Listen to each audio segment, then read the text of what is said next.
Retro Rob plays everything. Hey, Rob here, and as you know, I absolutely love my tiny handhelds. And of course, one of my favorites is the Arduboy. The Arduboy has had some amazing games, and I mean amazing games coming out for it. I'm especially fond right now of the version of Lode Runner that they made for it. But I think that even with all these great games, it could be better. And I'm absolutely sure the folks who made the Arduboy are thinking along the same lines. There are some improvements that could be made.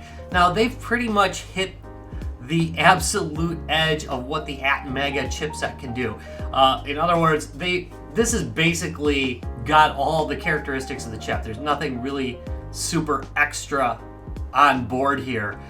So it has the limitations of RAM, so they're probably going to end up looking at a different chipset. But there are some things that this could definitely use in a new version, and some things that maybe it could use. I'm not sure yet, but I'm going to throw them by you and see what you think. Maybe some of it will stick. Number 1. Item number 1, the power switch. This would be a lot better if we had a momentary power switch on the top. Even though I don't absolutely hate this, it can be very hard to turn the unit on and off with just your fingernail because it's stuck in there a little bit. So actually just putting a button on the top would be a little bit nicer. Number 2.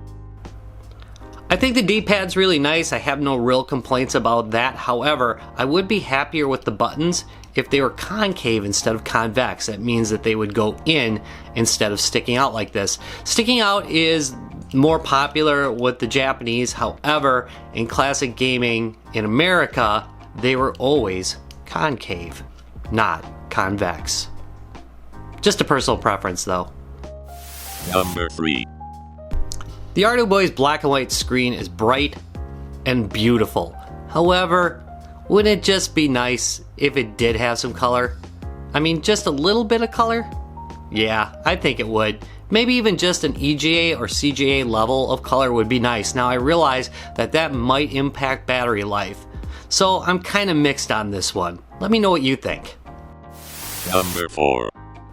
A vibration function. Yeah, I know, you don't really need force feedback for this, but I've tried it on the Pocket Star, which is a little bit smaller. Actually, it's a lot smaller than this, and that vibration function really immerses you in the game just that little bit more.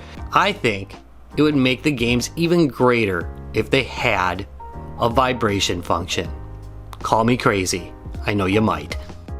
Number 5.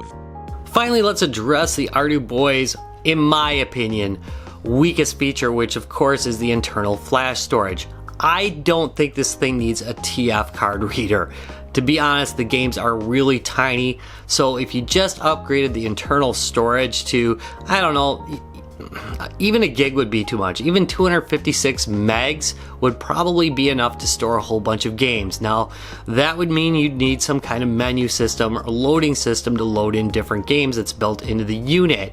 But it would definitely go a long way in making this a way more awesome system than it already is. And it is awesome. And that ends my 5 ideas for the Arduboy 2. Think I'm full of crap? Tell me in the comments down below. Got your own ideas? Same thing. I want to thank you very much for watching this video. If you enjoyed it, give me a thumbs up and subscribe for more. Say goodbye, Finn. Goodbye.